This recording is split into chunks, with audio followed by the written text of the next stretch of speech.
Hi, this is Steve, K8BZ, and in this video I'd like to demonstrate the difference in two types of keyer paddles to use with an electronic keyer for sending CW.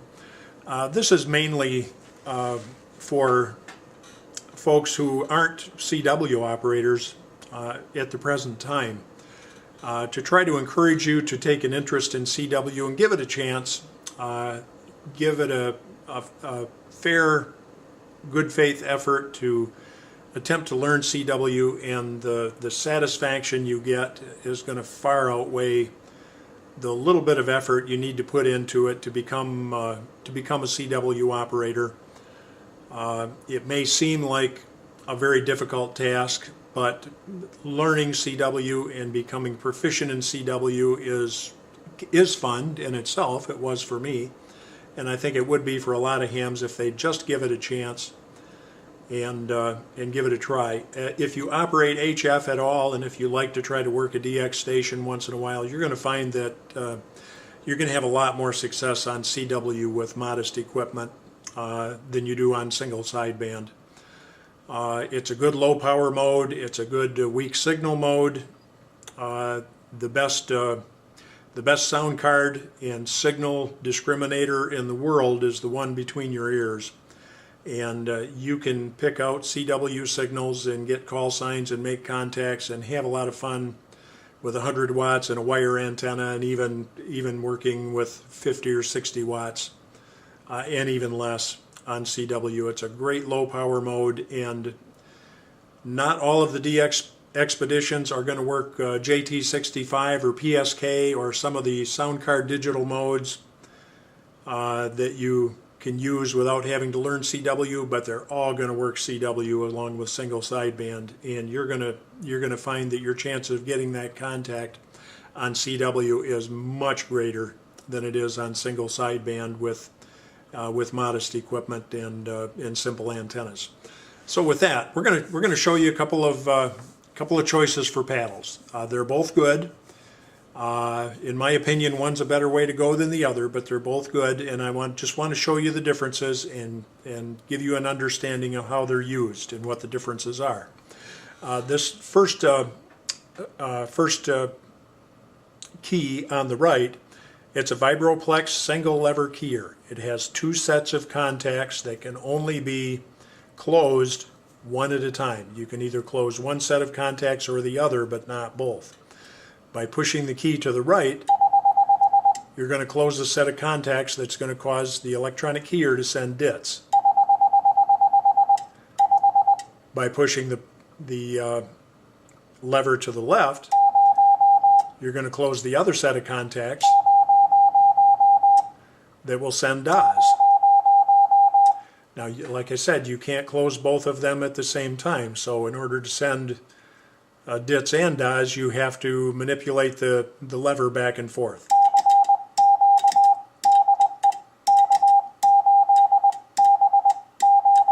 You can only close one set of contacts at a time. The other key is what's known as an Iambic key.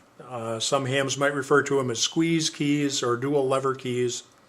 They also have two sets of contacts, and like the single lever key, pushing it to the left sends DAs, pushing it to the right sends DITs. The difference is that you can close both sets of contacts at the same time by squeezing the keys.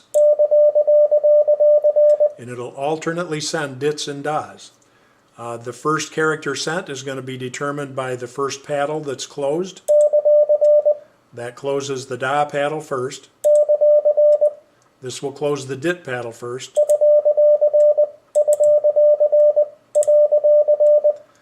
And the last element that's sent, whether it's a DIT or DA, depends on which lever is opened last. So in other words, if you're sending the letter C, the DIT paddle needs to be opened last. If you're sending the letter Q, the DA paddle needs to be opened last.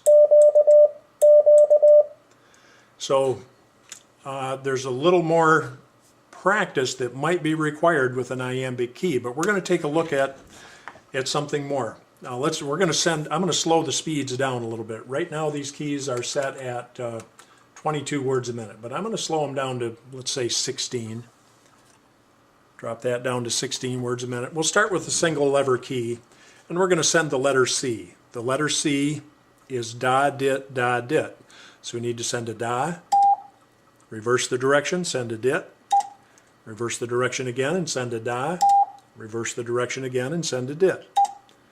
Okay, so if you were doing that with the correct spacing, it would go like this.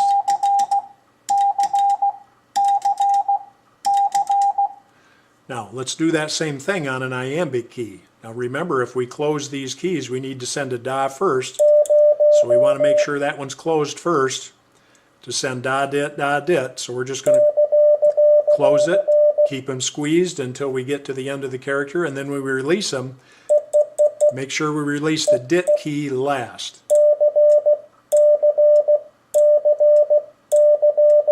Now that seems like an awful lot to think about, and when you first start out it may be, but let's take a look at the motions. I need 3 movements here to send the letter C. I need 4 actually. One direction, reverse, reverse, and reverse again. For this, I just need 2. And actually, you could consider it 1. You're just closing, squeezing the keys and letting them go at the right time.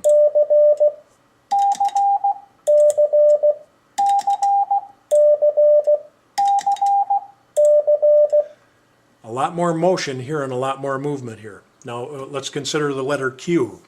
CQ is sent a lot together when making a general call, either on phone or CW. The letter Q is da, da, dit, da.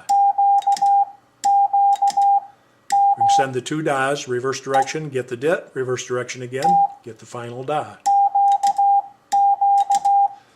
With this, all I need to do is insert a dit after 2 das. Now, one thing I should mention, if you hold one paddle, you can insert the other character element just by tapping the other paddle.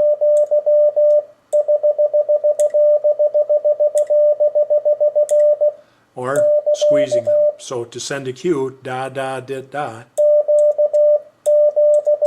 Again, only 2 movements. So there's 7 movements here to send the 2 letters CQ. 7 movements. Over here there's 4. Over here.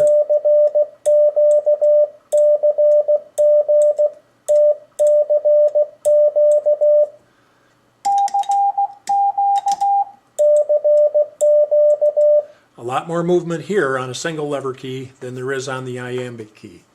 And all current modern rigs, HF rigs, have keyers built in, and you don't need to buy an outboard electronic keyer unless you have an older tube rig or something to that effect. But get yourself a single lever key or an iambic key, and you can get started practicing CW right away. Just make sure the Vox is turned off. The side tone you're hearing on these keys, they're plugged into 2 different rigs. That's why one has a lower side tone pitch than the other. But if the Vox is turned off, turn the RF gain down so you're not hearing a bunch of noise out of the speaker. Turn the volume up, and it's not going to transmit. You're just going to hear the side tone. So there's your code practice oscillator to practice with. You'll find a lot of gimmicks out there to teach you Morse code that's supposed to make it simpler. Nothing's more simple than just getting a code chart, practice sending the characters. When you know the characters well enough to send them without looking at the chart, get a magazine or a book, or just look at things in your shack, on the walls, on your computer screen, and just send whatever's on the screen.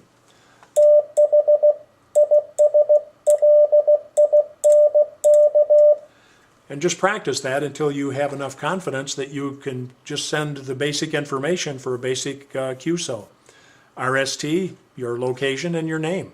That starting out with is pretty much all the information that's exchanged.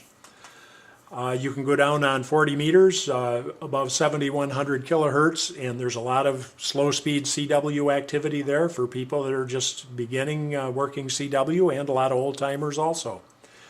And the next time you hear that DX station on, you might want to give it a try and see if you can make a contact on CW where you know you wouldn't have a chance on phone. Now another thing I want to mention, I'm gonna move this key for just a second, and I'm gonna roll this pad back. People that work CW using keyer paddles, one of the first things they're going to figure out, especially with this single lever key, that thing is going to slide around all over the desktop, and it really will interfere with your ability to send. Hams come up with a lot of things, usually something they put between the key and the desktop to keep the key from sliding around. One of the common things is shelving material. There's kind of a woven shelving material you can get to put in your cupboards and shelves that's kind of woven and has a rubbery surface on it, and that works real good. You can cut it with scissors and cut it to size and put it under your key, and that'll keep it from sliding around. It holds it pretty good. It eventually gets compacted and wears out, and you just cut a fresh piece and put it under there. But you'll find this thing sliding around is going to make it very difficult to send. Another thing I've used out in my garage, I just have an old inner tube that wasn't worth patching anymore, and just a piece of rubber from an inner tube. Keeps it in place. It's not very pretty, but it works. Lasts a long time, lasts longer than the shelving material. Something that looks nice, lasts forever, is this. You won't find it in the ham radio stores. You'll find it in, I think this one came from Bed Bath & Beyond. It's a silicone baking mat. Something you'd put on a cookie sheet and then bake the cookies on the silicone mat and save all that scrubbing that you have to do on the baking sheet if you happen to burn your cookies in the oven. This stuff is great. Your key won't slide setting on a silicone baking mat. You can cut it to size if you don't want a big one. This one works just right for me because I keep 3 keys on this. This for my primary HF rig, this for another HF rig that usually is only on 2-meter packet, but I have it there for a backup, and I also keep a Vibroplex bug over here, so all 3 of them fit on that mat. And your paddles won't slide. They'll tip over before they'll slide on this. It lasts forever. I also have another one I have on the workbench that I use for a soldering mat. I use it to solder on to protect the nice top on my work area. It's actually a piece of furniture and not just a wooden bench. So it keeps all the solder burns and burn marks off it. And then you can just roll it up. I just roll it up and put it in the drawer, and next time I have to work on a project and solder something, I get it out and unroll it and do my work on that. So it works real good for a pad. And for a non-skid pad under your keyer paddles, it's excellent.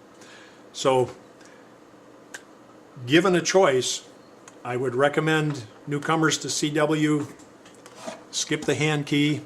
You can get a hand key and start out with that. If you start getting to where you really like CW, you'll probably want to move off the hand key. My advice is give it a try. Get you these paddles are from MFJ. They're pretty inexpensive. They're just as good as the bencher paddles. In fact, I have a set of bencher paddles. I like these MFJ paddles better. They're made just the same. The base is not quite as heavy. This is an alloy that isn't solid steel, so it's not quite as heavy. It's heavier than aluminum, but not quite as heavy as the steel. But on this non-skid, it doesn't slide around on you.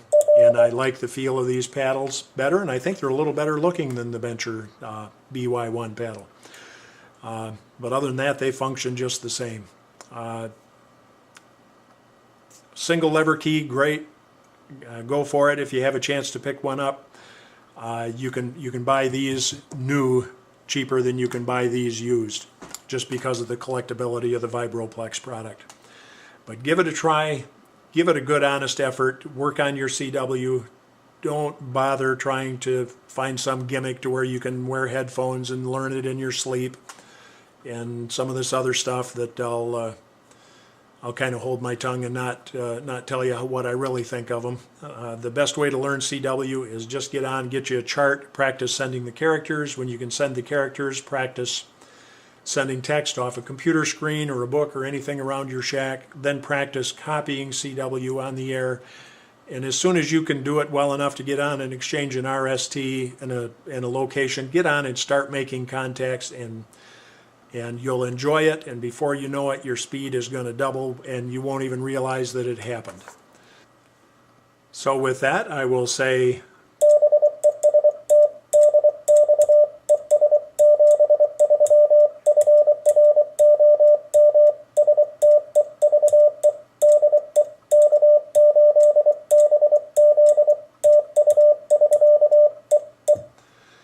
thanks for watching, and we'll catch you in the next video. 7-3.